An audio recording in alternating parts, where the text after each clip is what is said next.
Très heureuse de vous savoir au rendez-vous, mesdames, messieurs. Bienvenue dans ce nouveau numéro du Journal de l'économie, dont voici les principaux titres. Au Gabon, les anciens miniers d'Areva exigent d'être indemnisés pour avoir été exposés aux radiations d'uranium pendant qu'ils travaillaient pour la société.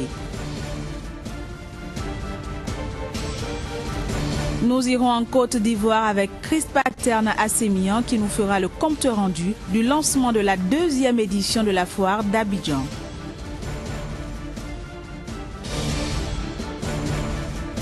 Et puis au Maroc, Saham Assurance a décidé de suspendre l'application d'une convention portant sur le lancement de nouveaux produits d'assurance agricole.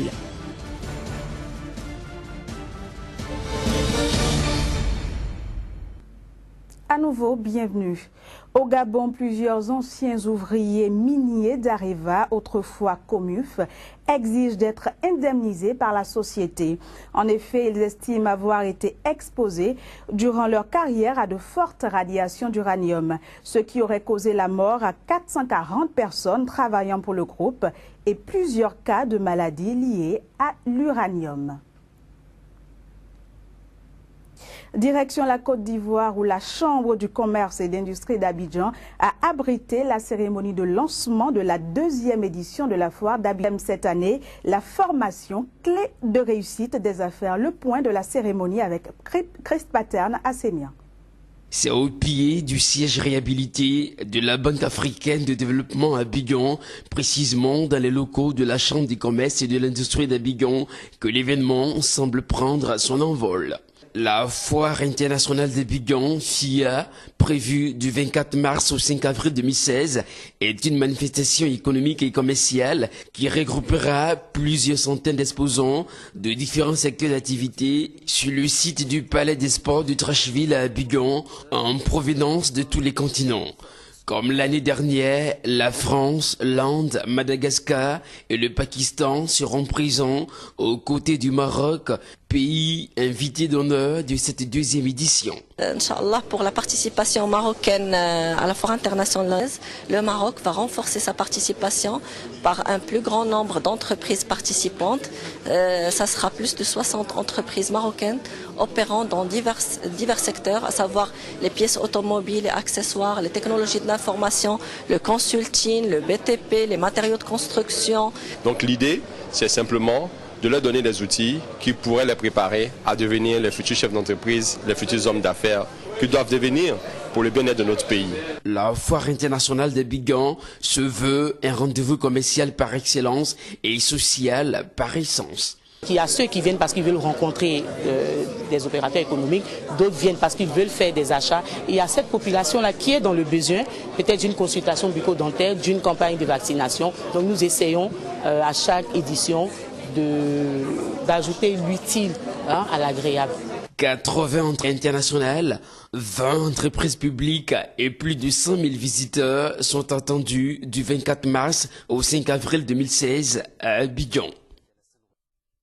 Au Maroc, Saham Assurance suspend l'application de la convention portant sur le lancement d'un produit d'assurance agricole couvrant les risques climatiques. La dite convention a été signée le 20 janvier dernier avec le ministère de l'Économie et des Finances et le ministère de l'Agriculture et de la Pêche maritime. Notons que la première convention du genre a été signée au Maroc en 2011. Sur le Burkina Faso, le Cameroun, le Mali et le Djibouti. Pour d'autres informations économiques, ce sera à travers une compilation signée Emmanuel Crépi. Suivons. Au Burkina Faso, le gouvernement veut faire la lumière sur les marchés attribués à la transition. Il a annoncé la mise en place d'un comité interministériel pour se prononcer sur la transparence de 18 contrats passés entre octobre 2014 et décembre 2015 par le gouvernement de transition. Le montant de ces marchés s'élèverait à plus de 72 milliards de francs CFA. Présidé par le ministre de l'économie, ce comité va s'assurer du respect des règles de passation des marchés publics, de la disponibilité des ressources et de l'état d'avancement des travaux. La Banque africaine de développement accorde un prêt de 89 millions d'euros au Cameroun en faveur d'un vaste programme d'investissement et de développement du secteur agricole. Ce prêt devrait servir à financer un projet d'amélioration des chaînes de valeur agricoles qui vise à soutenir jusqu'à 240 000 petits producteurs. Dénommé projet de développement des chaînes, ce programme vise notamment l'augmentation des revenus des acteurs grâce à l'amélioration de la production, de la productivité, la réduction des pertes post-récolte et l'amélioration de la qualité au niveau des filières végétales telles que la banane plantain, le palmier à huile et l'ananas. Au Mali, la production d'or en 2015 s'élève à 50 tonnes, soit 46 tonnes par des voies industrielles et 4 tonnes par de l'orpaillage traditionnel selon les chiffres du gouvernement.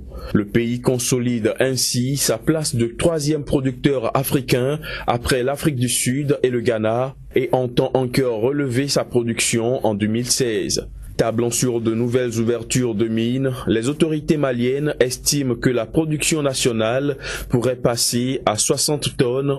Rappelons que le Mali a produit 49,8 tonnes d'or en 2014, 47 tonnes en 2013 et 50 tonnes en 2012. La République de Djibouti a récemment signé un accord avec la Chine pour la construction d'une zone franche s'étalant sur une superficie de 48 km². La première tranche de cette zone franche, destinée à développer l'activité économique et commerciale dans ce pays de moins d'1 million d'habitants, pourrait entrer en activité avant fin 2016. Les deux pays ont également signé un autre accord portant sur la consolidation du rôle de la République de Djibouti en tant que plateforme de transbordement des marchandises échangées entre la Chine et le reste du monde. Un troisième accord prévoit enfin la mise en place d'un cadre légal aux des banques chinoises à Djibouti. Nous irons à présent au Togo pour parler investissement. En effet, la Banque islamique de développement vient d'octroyer 97 milliards de francs CFA au Togo. Nous échangerons sur ce sujet avec notre invité après ceci. Casimir Kouedjo, bonjour. Bonjour, génial. Merci d'accepter notre invitation. Tout le plaisir pour moi. Alors, la Banque islamique de développement vient d'octroyer au Togo 97 milliards de francs CFA. Pourquoi donc? C'est bien ce que nous venons d'apprendre depuis Lomé. Le président Faure était la semaine dernière, plus précisément le mercredi dernier, de l'autre côté de l'Arabie Saoudite pour parapher les documents de 3 accords. 3 accords qui entrent en ligne de compte dans le cadre de la réalité dénommé le corridor UEMOA. Il y a également un projet sur la santé, et sur l'éducation et enfin un troisième projet sur l'énergie, la multiplication des réseaux de tension de basse, moyenne tension au niveau de tout le pays. Donc voilà les 3 accords que le Togo est allé signer au cours de la semaine avec ses partenaires techniques et financiers, notamment la Banque islamique de développement. Alors vous avez parlé du corridor UEMOA. Qu'est-ce que c'est concrètement?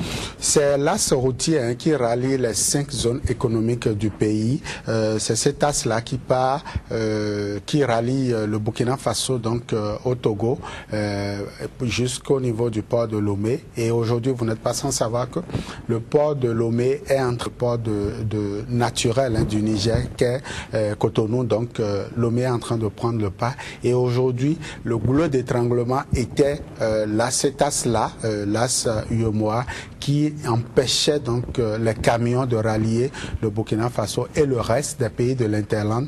Et donc le Togo vient d'obtenir le financement pour la réalisation entière de cette voie-là. Donc forcément, d'ici quelques mois, le Togo pourra s'inscrire au rang de ces pays qui aujourd'hui sont en train d'attirer les pays de l'Interland. Donc voilà ce qui en est exactement de cet axe-là.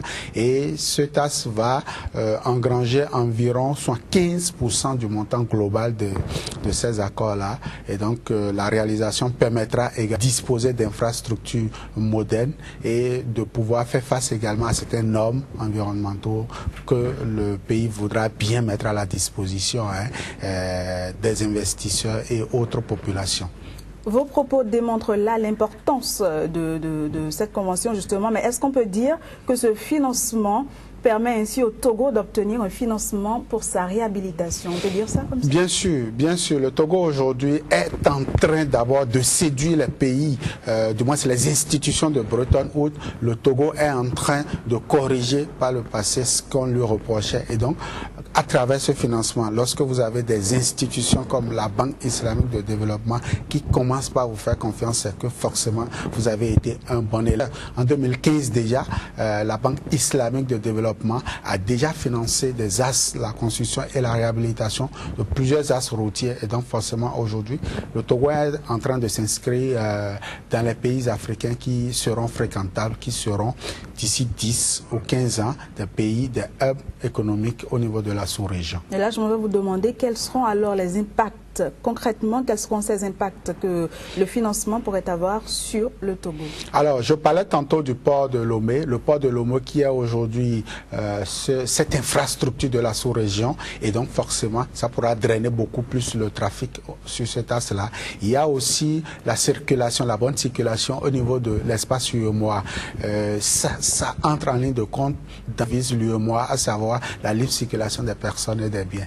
Et aussi, c'est l'économie locale. Lorsque ces camions passent, vous n'êtes pas sans savoir que c'est le carburant, c'est la petite main d'œuvre, c'est ci et c'est ça qui développe. Donc forcément, lorsque le Togo obtient un financement comme ça, c'est que ça pourra booster toute une chaîne de production d'ici les 10 prochaines années. Alors, je m'en vais vous demander, il y a une autre convention qui a été signée. Voilà, bien à sûr. Quel domaine est-ce que ça se rapporte? Oui, la seconde convention concerne l'énergie. Le Togo vient d'obtenir de la BED un financement lui permettant aujourd'hui d'étendre son réseau, notamment au niveau des villages. Et donc, il y a au total 48 villages aujourd'hui qui sont visés. Il y a nouveaux abonnés, si on ose parler ainsi, qui seront raccordés à cette convention, grâce à cette convention-là. Il y a également 1500 lampadaires, donc l'éclairage public pourra aujourd'hui être une réalité dans ces villages-là. Donc voilà, la seconde convention. C'est bien d'autres choses, hein,